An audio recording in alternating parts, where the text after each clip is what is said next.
जोहार नमस्कार, आप सभी का स्वागत है खबर झारखंड तक में।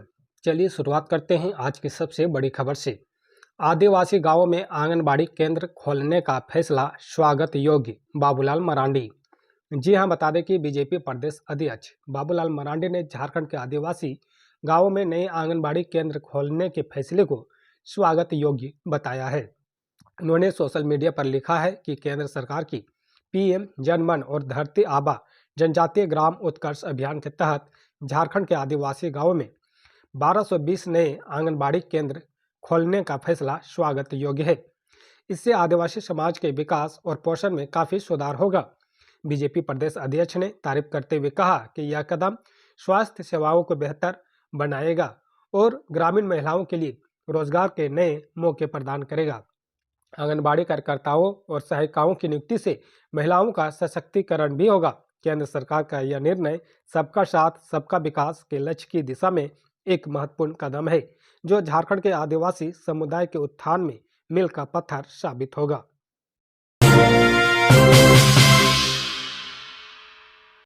10वीं और 12वीं बोर्ड की परीक्षा 14 फरवरी को स्थगित। जी हां, बता दें कि झारखंड में कक्षा 10वीं और 12वीं बोर्ड की परीक्षा जो 14 फरवरी को होने वाली है, उसे स्थगित कर दी गई है। बता दें कि झारखंड अधिविद्य परिषद ने घोषणा की है कि राज्य सरकार द्वारा शब बारात त्यौहार के मौके पर अवकाश की घोषणा की वजह से 10वीं और 12वीं की होने वाली 14 फरवरी की बोर्ड परीक्षा स्थगित की जाती है। जेग ने कहा कि अब यह परीक्षा 4 मार्च को आयोजित की जाएगी। झारखंड में मंगलवार को कड़ी सुरक्षा के बीच कक्षा 10वीं और कक्षा 12वीं की बोर्ड परीक्षाएं शुरू हुई थी। इस परीक्षा के लिए 7.84 लाख से अधिक विद्यार्थियों ने रजिस्ट्रेशन करवाया है। बता दें कि शुक्रवार को 10वीं बोर्ड के लिए क्षेत्रीय भाषा खड़िया, खोरठा, कुड़माली, नागपुरी और पंच परगनिया की परीक्षा होनी थी। वहीं 12वीं कक्षा के लिए अनिवार्य सामान्य भाषा की परीक्षा होनी थी। जेग बोर्ड ने एक विज्ञप्ति जारी कर कहा, ये परीक्षाएं अब 4 मार्च को आयोजित की जाएगी।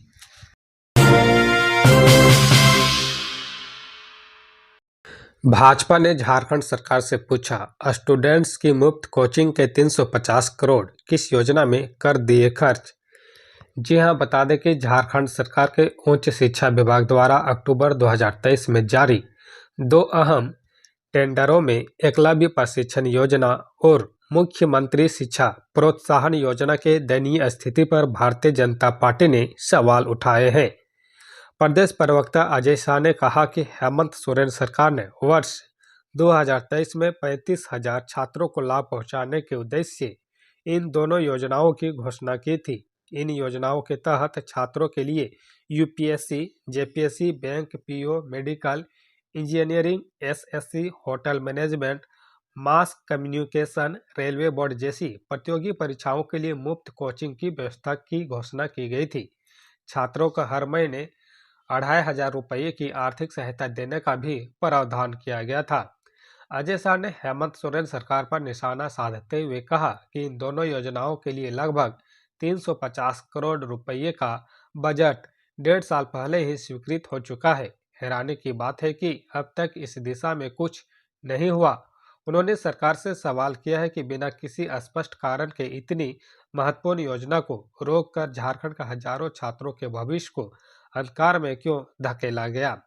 भाजपा प्रवक्ता अजय शाह ने आशंका जताई है कि इस योजना की राशि को किसी और योजना में डाइवर्ट कर दिया गया है। उन्होंने पूछा कि यदि इस योजना के लिए बजट 1.5 साल पहले ही स्वीकृत हो चुका था, तो क्या 35,000 छात्रों के लिए निर्धारित फंड किसी अन्य योजना में खर्च कर दिया गया है।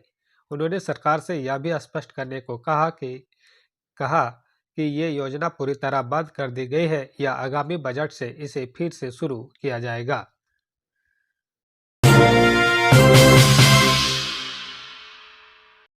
कुर्मी समाज क्यों है आर पार के मूड में, कई बड़े नेता पहले भी कर चुके हैं उनकी मांगों का समर्थन। जी हां, बता दें कि कुर्मी समाज के लोग एक बार फिर आर पार के मूड में है। इसके लिए वे 20 सितंबर से फिर रेल टेका आंदोलन शुरू करेंगे। इसके तहत झारखंड, पश्चिम बंगाल और उड़ीसा में 100 स्टेशनों पर रेलवे का परिचालन ठप कराया जाएगा। दरअसल यह समाज लंबे समय से अपने को अनुसूचित जनजाति में शामिल करने की मांग कर रहे हैं। इसके पीछे की वजह इस समुदाय के लोग बताते हैं कि वे ब्रिटिश राज में 1931 की लिस्ट में अनुसूचित जनजाति के रूप में शामिल थे। 1950 तक वे अनुसूचित जनजाति यानी कि एसटी के रूप में ही जाने जाते थे, लेकिन इसके बाद उन्हें इस कैटेगरी से हटाकर ओबीसी में शामिल कर दिया गया। इसके अलावा वे कुड़माली भाषा को भी 8वीं अनुसूची में शामिल करने की मांग को लेकर रेल टेका आंदोलन करेंगे। बता दें कि कुर्मी समाज की लोगों की माने तो झारखंड में उनकी संख्या तकरीबन 25% के आसपास है।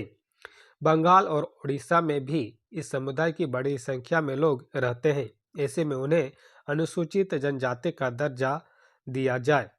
हालांकि टीआरआई उनकी इसकी मांग को पहले ही खारिज कर चुका है। रांची स्थित जनजातीय शोध संस्था का कहना है कि उनका रहन सहन, खान पान, पूजा पद्धति और परंपरा आदिवासियों से बिल्कुल अलग है। दूसरी तरफ कुर्मी समुदाय के इस मांग का समर्थन कई बड़े नेता कर चुके हैं। बता दें कि राज्य के पूर्व मंत्री जगन्नाथ महतो ने भी कहा था कि कुर्मी पहले से ही आदिवासी था, तो उन्हें बिना गजट या पत्र के कैसे हटा दिया गया। उन्होंने इस मुद्दे पर सरकार से सवाल भी पूछा था। उन्होंने कहा था कि अगर कुर्मी एसटी में शामिल नहीं था तो उनकी जमीन सीएनटी में कैसे है।